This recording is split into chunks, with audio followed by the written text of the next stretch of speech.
What's going on, Eagles fans? Welcome to another edition of Eagles Latest. I'm your host, Cory Nidoh. Well, we have a lot to talk about here in this episode as Thanksgiving is upon us, and of course, the Black Friday game is getting a day closer as the 8-3 Philadelphia Eagles host the 8-3 and red-hot Chicago Bears on Friday for all of the world to see. Should be a fun one. The Eagles are wearing their all-black uniforms. Malcolm Jenkins is being inducted into the team's Hall of Fame. It should be a really fun atmosphere the day after Thanksgiving. With that said, let's jump right into the injury report that came out. Now, the Eagles do a walkthrough on Tuesday, so all of these players listed and their designation is an estimation of if the team were to actually practice, then if they would participate or not. So again, this is a walkthrough, but if they were to practice, this is how it would have kind of shaken out for the Eagles. Devontae Smith would not have practiced, dealing with some shoulder and chest issues. You wonder if that might have occurred when he landed on his back on that deep ball from Jalen Hurts, where he made that incredible catch. Hopefully it's just precautionary testing and imaging for Devontae Smith. Xavier Gipson, the punt returner, he's dealing with a shoulder ailment. Brandon Graham popped up as a would not participate with a groin. And, of course, Lane Johnson with his fractured foot. And Andrew Makuba with his fractured ankle obviously would not participate. Meanwhile, the limited participant, Saquon Barkley, finds himself on the injury report with a groin injury. Reed Blankenship, who left Sunday's game with a thigh injury, he would have been a limited participant, but the good news is that Vic Fangio did mention that he expects Blankenship to be available on Friday, so it's now looking like the Eagles will have Reed Blankenship at the very least alongside Sidney Brown, the two only healthy safeties on the active roster currently. We'll see if the Eagles elevate Andre Sam for Sunday's game. There's also talks that Michael Carter can also fill in as an emergency back there. Landon Dickerson on the injury report with a knee designation. He would have been a limited participant.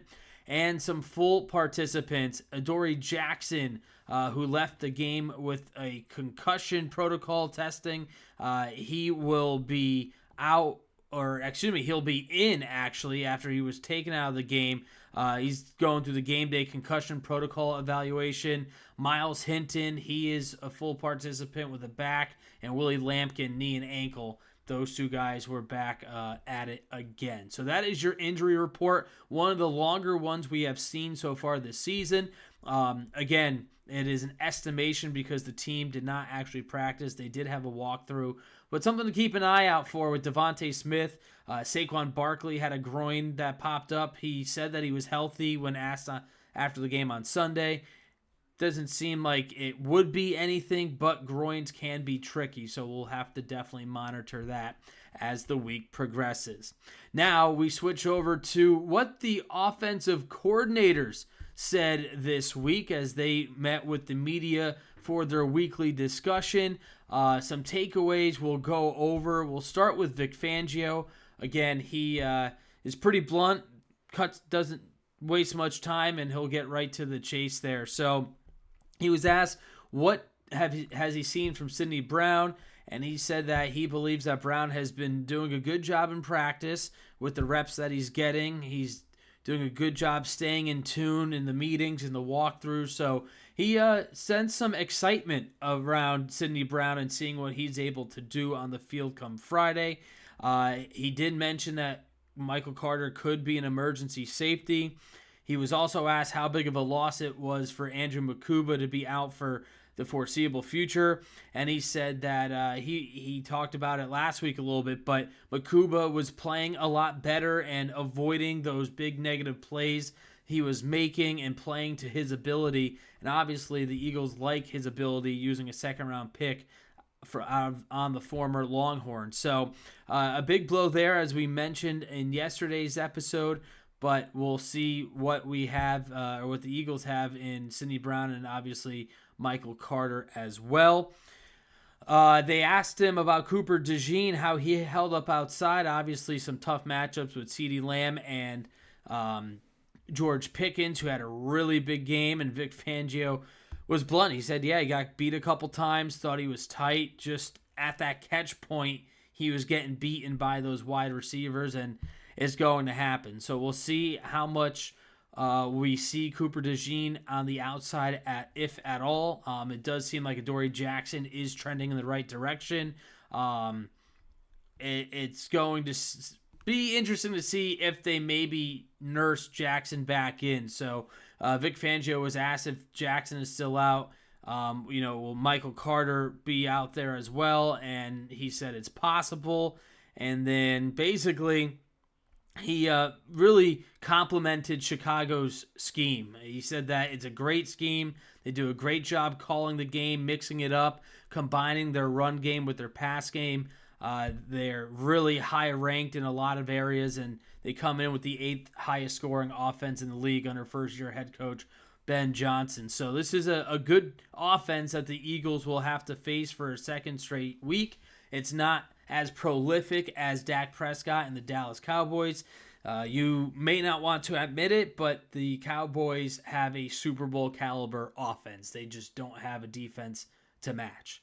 That is a prolific and very high-octane offense down in Dallas. So we saw it firsthand. They scored 24 unanswered. And, so we'll see how the Eagles do defensively against Caleb Williams and the Bears, who are doing a really nice job in a lot of different facets of the game. Meanwhile, we go to Kevin Patullo. The man is not liked around the greater Delaware Valley area, to say the least. Obviously, he's getting most of the scrutiny and the criticism, but I think a lot also has to be shared upon Nick Sirianni and the offensive line. We talked about that yesterday a little bit as well. I personally don't think Kevin Patullo gives a whole lot of anything in his press conferences, just a lot of long-winded answers, similar to Nick Sirianni when he's skirting around different answers or questions that he doesn't really want to answer or doesn't have the answer to. He was asked, Kevin Patullo, about struggling in the two halves, and he said that it's not really one specific area that has been a struggle. He said that they have to find their way.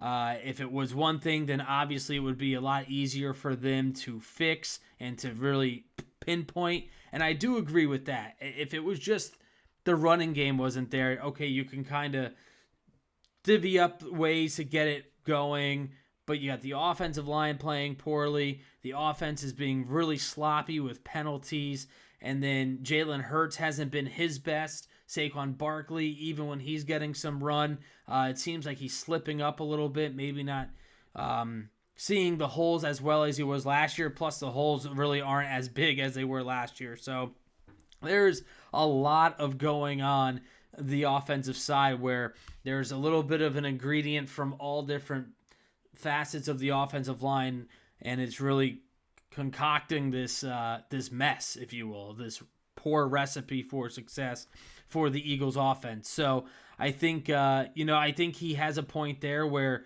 there's a lot of things going on, but that also falls on the shoulders of Nick Sirianni and Kevin Patullo. They got to somehow figure it out. So we'll see what they do against okay Bears defense. It's not one of the best units that the Eagles will face, but nonetheless, Philadelphia is going to have a chance to take advantage of some matchups. He was also asked about the run game this season, and he said, right now we're doing pretty much everything and anything to get Saquon going. He is excited for something new this week, and they're going to see if that will catapult this offense. But they need to find an identity, and I think that's the biggest thing right now for this Eagles team is they just simply do not have an identity. You can't really hang your hat on one thing that this team does particularly well. We've seen flashes on both sides of the football. Offense looked incredible on their first 3 drives on Sunday, 21 points, and then they basically don't score for the 40-plus remaining minutes of that game. So really a head-scratcher there. And then, of course, on the defensive side, they were dominant against Detroit. They were dominant against Green Bay. I think the poor weather had a little bit to do with that in terms of helping out the defense, but they got pretty much little to no pass rush on Dak Prescott. So it's been inconsistent on that front as well, but the defense is way less concerning than the offense at this point. So that's your wrap up on the press conferences with Vic Fangio and Kevin Patullo. No offense to special teams coordinator Michael Clay, but the offense and the defense really are the main pieces to this team, and the offense especially with the way they are struggling. Speaking of the offense, something that I noticed, and maybe you did too, the Eagles just seem to not be running the tush-push nearly as much. Now, I wish I started it, but I do not have a tracker or a number how many tush-pushes they've run this season. I'm going to try and go through all the play-by-plays of the games and see if I could figure out how many there are. It's usually the 1-yard rush by Jalen Hurts, so it'll be pretty easy to identify. But on the surface, it seems like they just aren't utilizing the tush-push that much. And just for pure conversation, I'm curious, with all the talk and all the discussion about how that play should be banned and how teams voted against it and all this stuff, that the Eagles are trying to show the league that they don't need the gimmick play to be successful. Because I was utterly shocked when the Eagles had that 3rd and 2 on their final drive and they did not run the ball with Saquon Barkley, or they did not line up with a tush push to go back-to-back tush pushes to get the 2 yards. I mean, it has almost been automatic. Now, yes, some teams have stopped it here and there, but not to the amount where you need to shy away from it.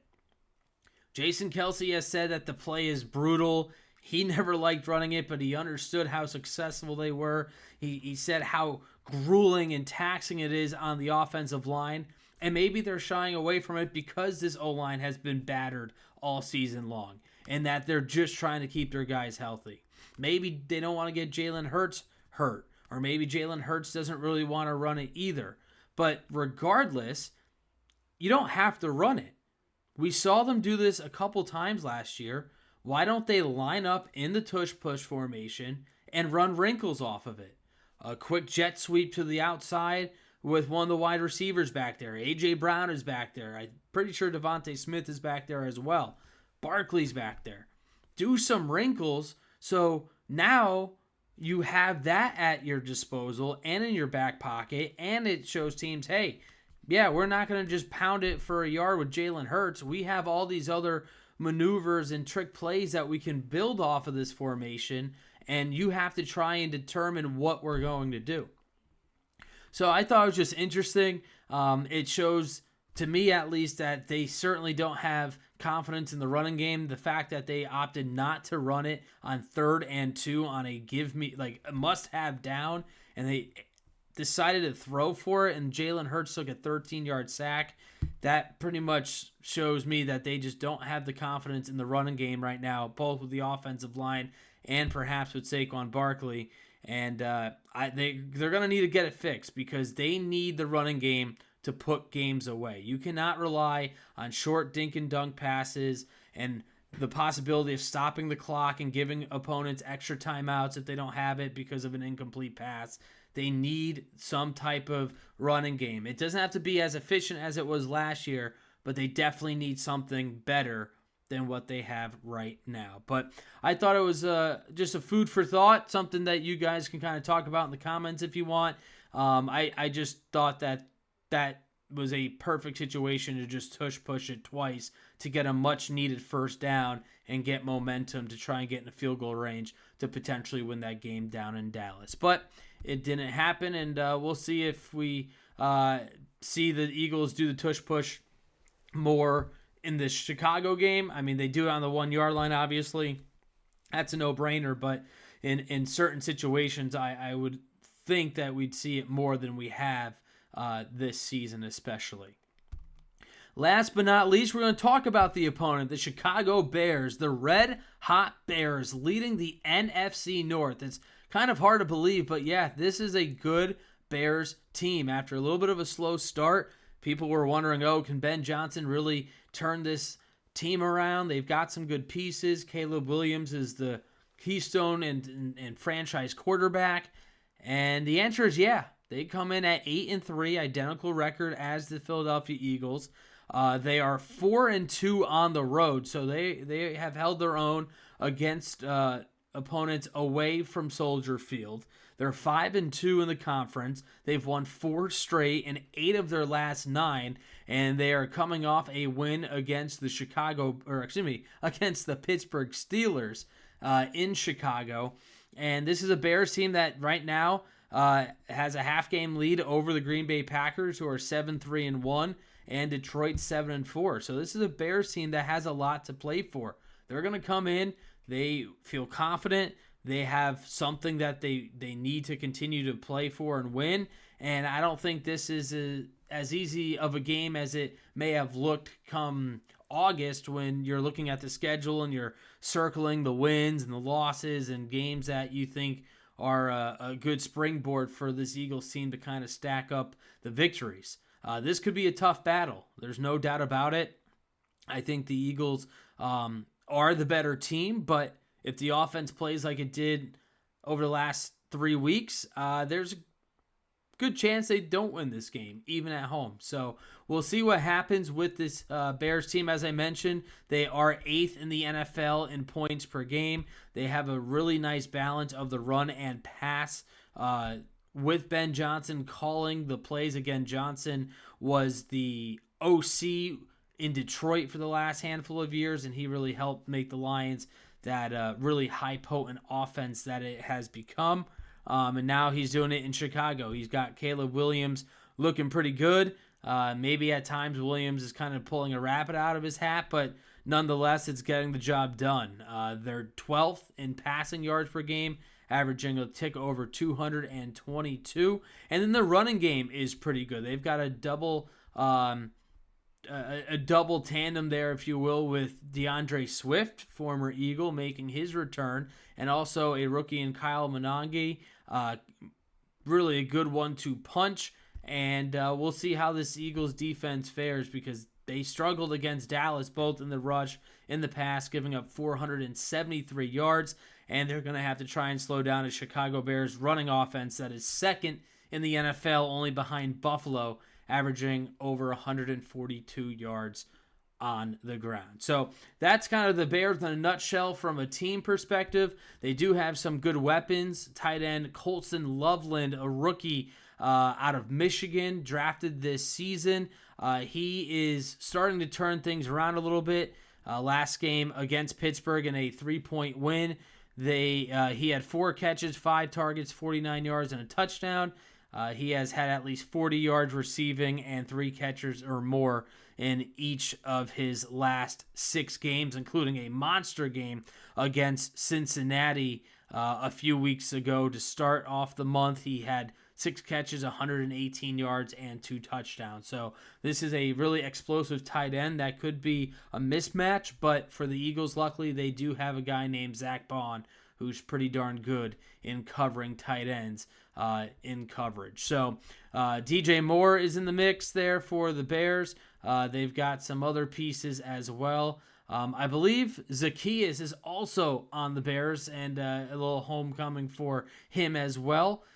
And we'll see how this shakes out. This is an unexpected, big, and good game, in my opinion. I don't know how many people had the Bears circled as an important and big game the day after Thanksgiving, but here we are, and that's what makes the home stretch of the season all that more exciting. So that will just about do it for us here on this episode of Eagles Latest. As always, thanks so much for tuning in. Don't forget to subscribe, like the channel, tell your friends, tell your family, come on over and follow along, and we will have a lot more to talk about on Friday. I will be out of town the next 2 days to visit family, so no shows for me, but I will be at the link providing live game coverage for Philly Sports Network. You can follow me on X at Cory_Nidoh for all the latest and greatest there.